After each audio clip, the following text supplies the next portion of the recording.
Tēnā rā tātou I tēnei rā. Ka mihi atu kia koe maihana mo tō mihi. Huri no ki te whare a tēnā tātou katoa. Well, kia ora all. I'm just going to have a quick chat about our presentation today. I've got nothing on the dancing scene. Don't expect any moves from me. I'd just like to start off with a whakatauki, te tiro whakamuri ka haere whakamua. And that whakatauki is about looking back over our history to inform our future and the direction that we sail into. I think it's poignant today to be thinking about that whakatauki. And for Pataka and myself, it actually is.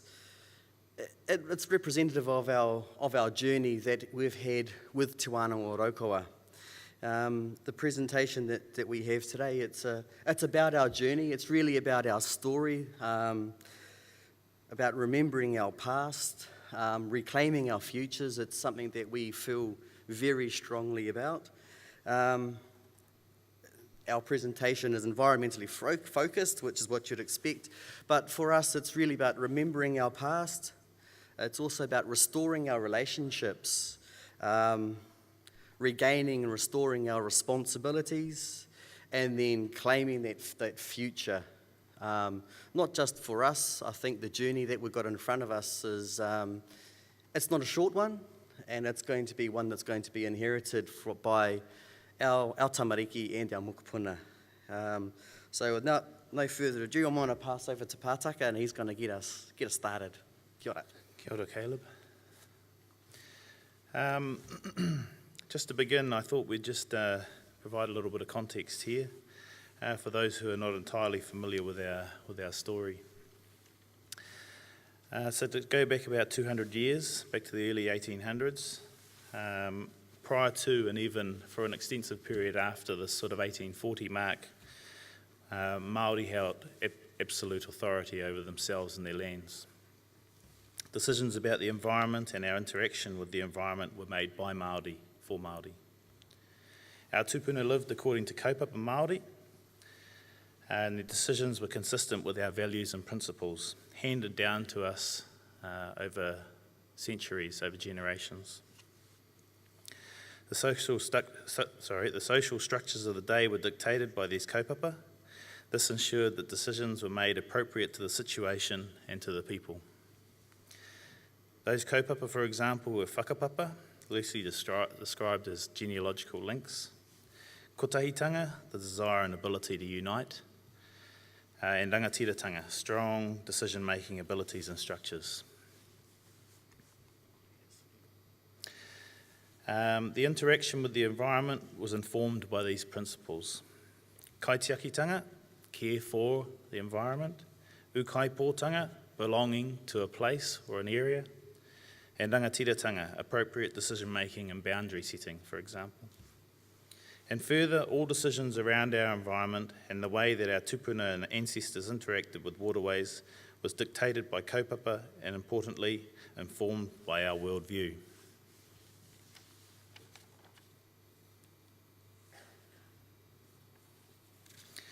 Our Māori worldview was understood by our ancestors very well. It came to them naturally, and it was their explanation of our world. Importantly, it had us within it, not at the centre, but as a subsection of this world. It was specific to these islands of Aotearoa and Te Waipounamu. This worldview had atua or deity as the creators, and the parent gods were Papatuanuku and Ranginui, sky and earth. Their children were located between them, and our people understood the interaction between all of these different parts of the environment. Our creation stories informed the way we saw parts of the world and, importantly, dictated a reciprocation between people and the environment.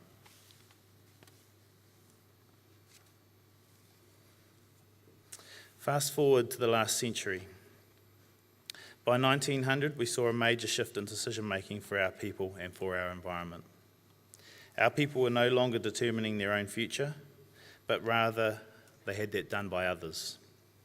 All of the typical measures of health and prosperity were skewed. Incarceration rates were up, life expectancy and general health and other statistics were well down. By 1975, intergenerational language and culture was at an all-time low for us here on the coast. You've heard from our tumuaki, no one under the age of 30 was speaking Te Reo Māori, and this for us was a major indicator of our engagement with our own culture. Essentially, a disconnection from the environment occurs at this point in time also. This is due largely to the environmental degradation, loss of lands and territories, and an obliging willingness to dictate by our invaders or colonisers.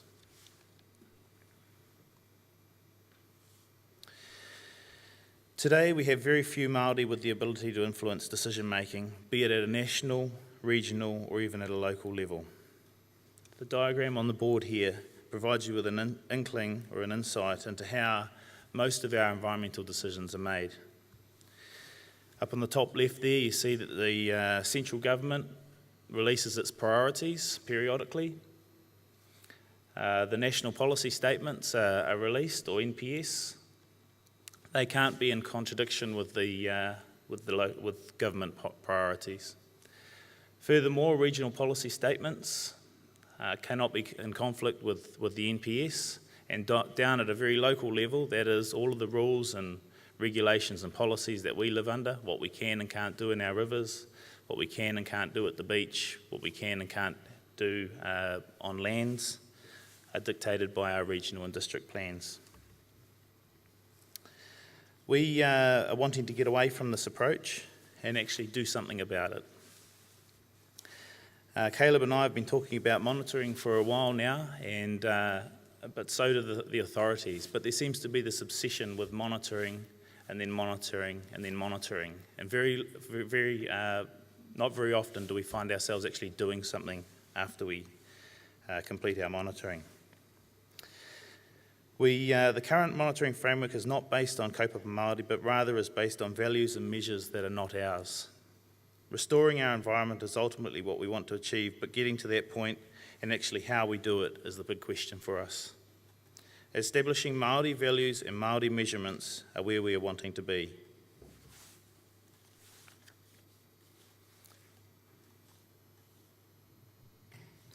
So in terms of restoring our relationship, one of the things we've been working on here is oral histories. Here at Te Wānanga o Rauka, we've been trying to make a small contribution, and one way in which we have done this is by interviewing our elders, those who hold the secrets and knowledge of our past. We've spent tens of thousands of hours recording elders. One of the first papers that all students do at Te Wānanga o Rauka is to complete interviews with tū kaumātua. This paper attempts to reconnect individuals with their elders, and then students must record, analyse, and report on those interviews. This is an attempt to capture the all-important perspectives and knowledge of our elders. This is used to re-inform our worldviews and the worldviews of our children. Further, the stories of our elders will inform future decision-making. We have used these recordings to inform site selection and values at many of the sites that we've been monitoring.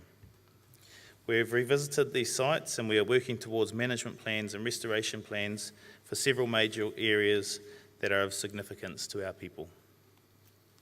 Our dream is to have multiple large-scale environmental restoration projects working to enable our people to reconnect with our environment here on the coast. I just wanted to take a moment to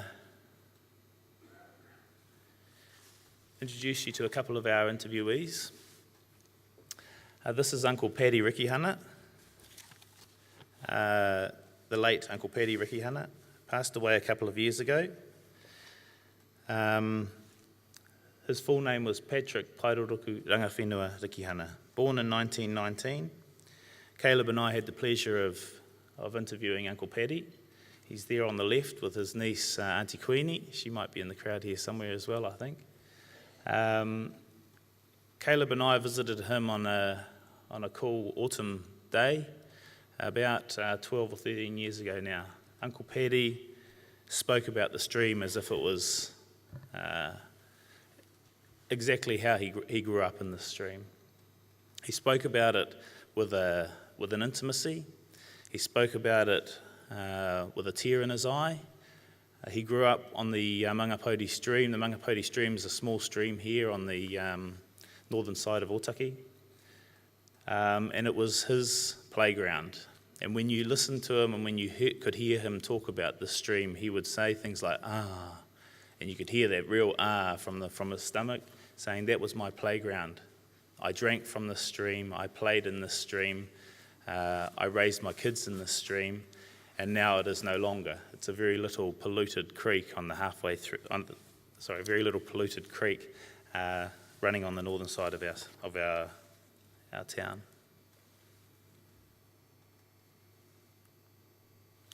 The other interviewee I just wanted to touch on was Uncle Wehi o Te Rangi Sylvanus Royal. He's there on the right with Auntie Hira on the left.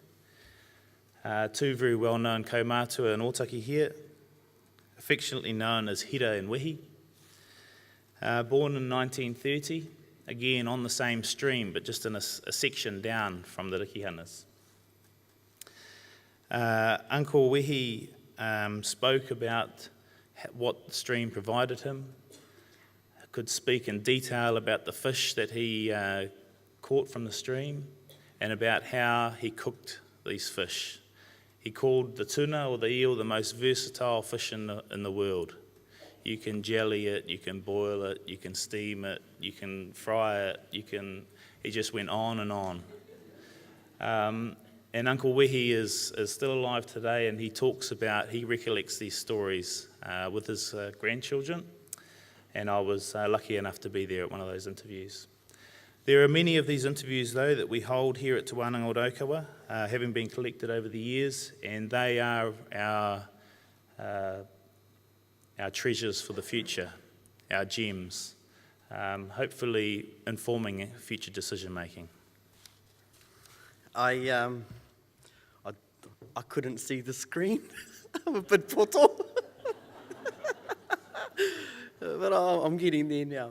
This slide here, I suppose all of the stories, I think we have conducted on in total around 150 interviews with kaumātua now.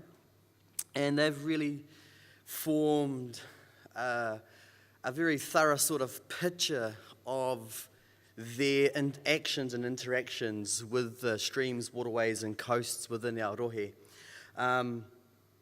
What it hasn't done for us is restored our personal relationship with those places and spaces. And that's one of the things that we've been lucky enough to embark on in the last few years. And part of that, if I look through these pictures here, at the top you've got a picture of some tuatua, pippies. We call them pippies here. Scientific fraternity call them tuatua. Yes, we understand they're different. We call them pipi. Yeah, I know. Now, what was really interesting about gathering these pipi from Waiwiri and the Hokio area is just the tides there are quite different from Otaki. And you wouldn't think so. It's just down the road. But understanding the mood, the nature, the different types of tides there helps to inform that modi of that place and how you act and interact with it.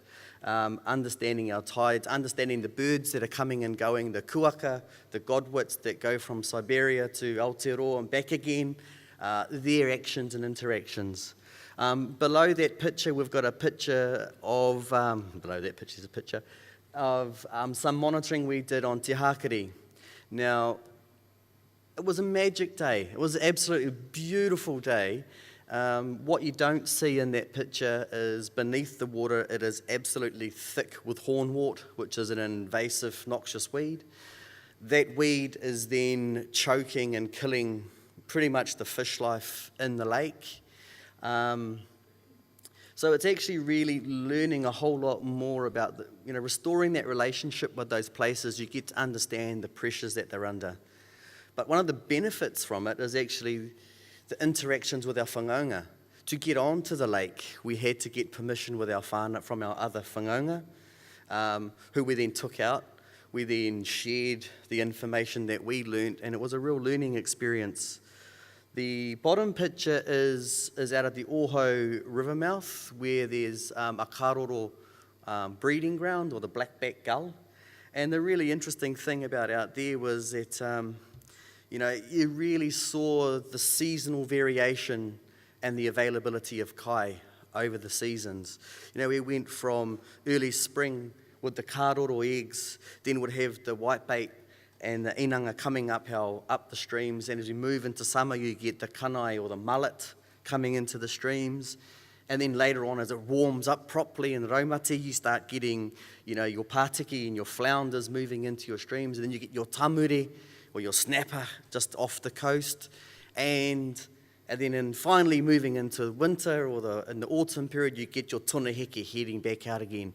But the actual interaction with the place and restoring that relationship with those places is understanding, you talk about the pulse, the beat of the actual river, the system of nature, and understanding the pulse of nature and all of the different food sources and the interaction, the relationship you can have with your place. So it was, for us, the oral history informed those values, those species, but it's up to us, and I suppose us individually, to go out and restore the relationship. It doesn't restore itself. Visiting the sites, fishing the same sites as our tupuna, and then beginning to understand what's going on. One of the tragedies of these places is that when you go there, you're very much aware of the vulnerability of these places. The beach, the breeding grounds for the karoro, dirt bikes. Everyone's got a dirt bike. I've got a dirt bike. I love the dirt bikes. But not there. There's a time and a place, and the place is not there. Then there's all of the other bits. What else did I write down? I wrote other things down for me to talk about. Dogs. Dogs have a field day when these guys hatch out. Weeds. It just goes on and on. I better keep moving off time. I've just wasted heaps of time. I started talking. It's the end of me. I suppose in restoring our relationship, this next point is actually reclaiming our responsibilities. And this is it's a major thing for us to be doing. I've sort of approached this point with 3 different actions: is the development of planning documents, the researching the state of our taonga species, and then the redevelopment of plans and policies that currently exist that are not ours. So in the picture there, we've got Te Haringa Whakamua. This is a planning document put together by Te Atiawa, Ngāti Raukawa, Ngāti Toa, where we talk about our aspirations for the environment. We talk about our plans for the future. We've developed 196 different tikana or policy type things that relate to the environment, the infrastructure within our district, the hazards, our response to heritage and transport. So it's actually taking control and stating this is our stick in the sand. So it's a bit of a planning document that we've put together, and it's amazingly enough, we did it in 2012. It's beginning to get legs.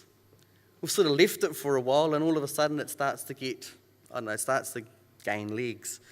But in the background from that, we've been doing these other bits and pieces. I am struggling. Oh, there we go.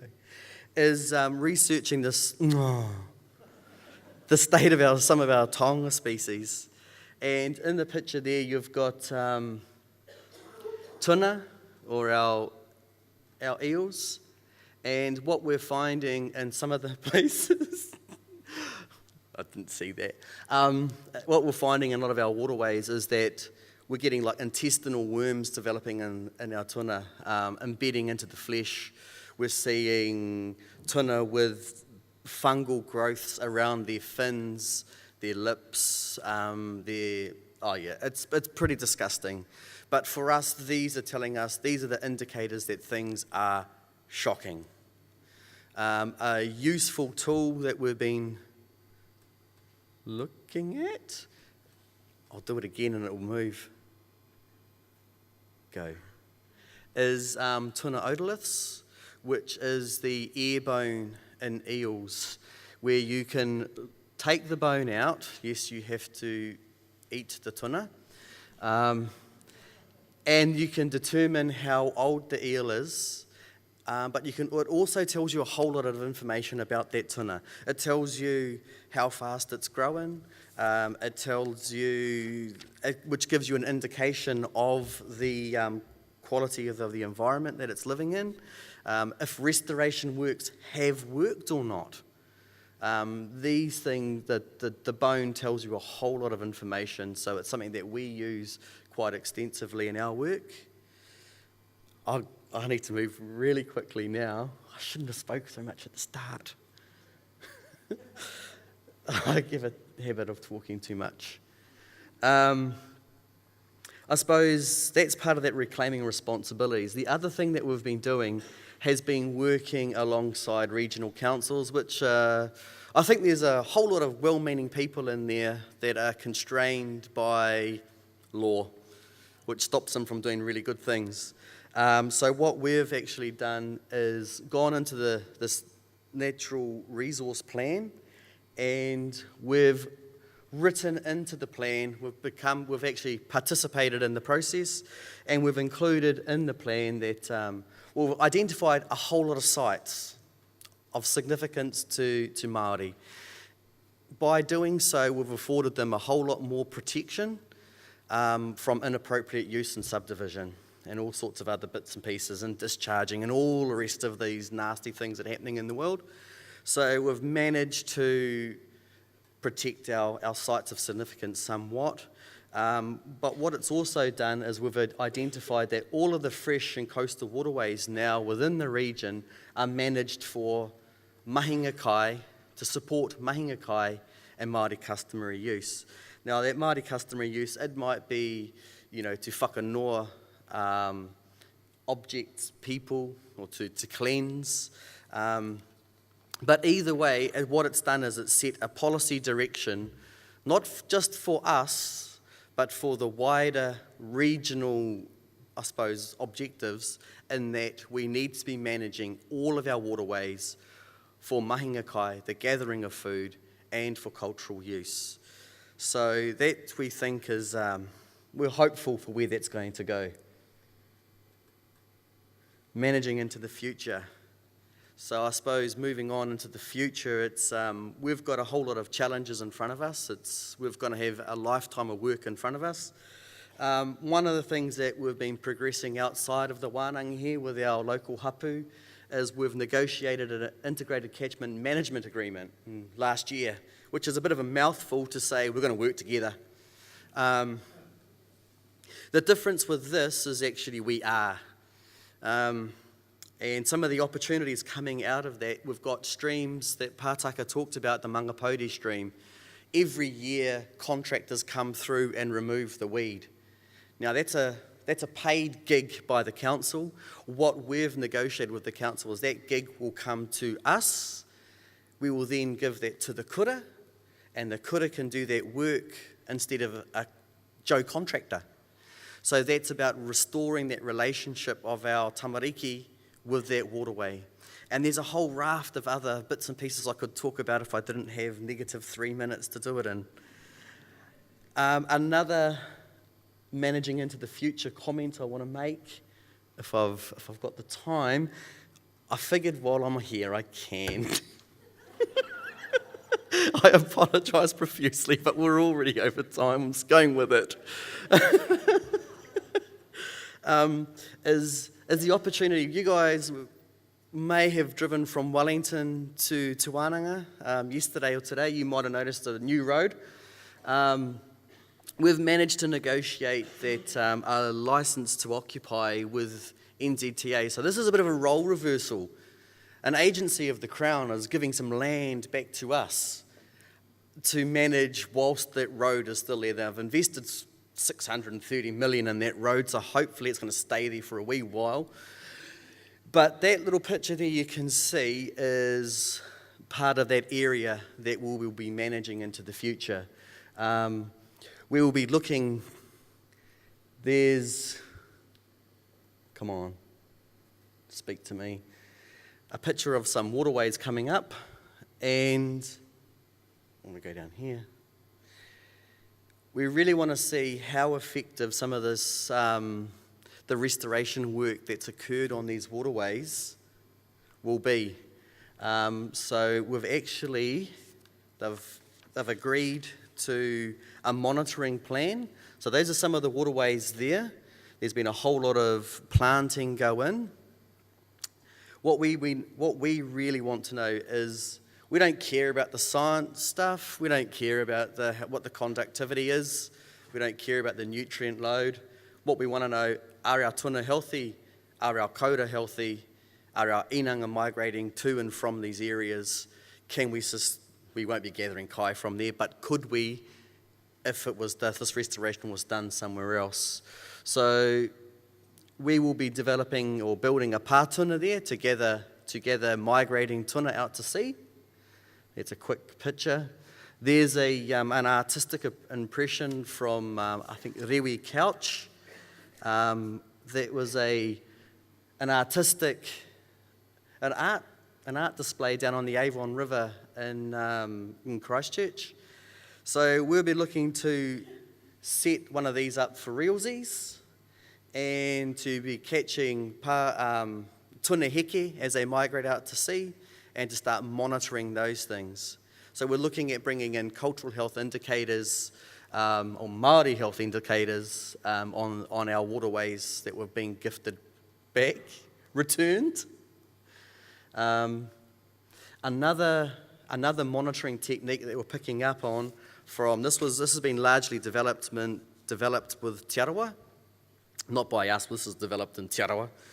By Willie Emery and Ian Kusabs, and this is the revitalisation of the tau koura technique for monitoring for your freshwater crayfish, kiwai.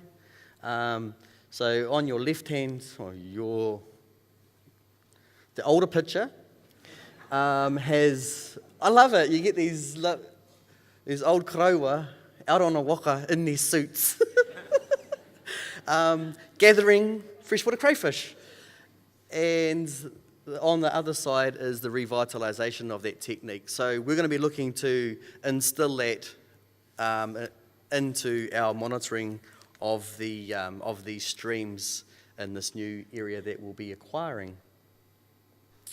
I suppose managing into the future for us is making sure that we're looking at those multiple outcomes to support the mauri of the area. And when I talk about the mauri, I talk about the mood of an area, but I've got a little picture there of a manuka nursery and a few bees drinking back manuka. Now, the reason why I've put that up is because there's a few reasons.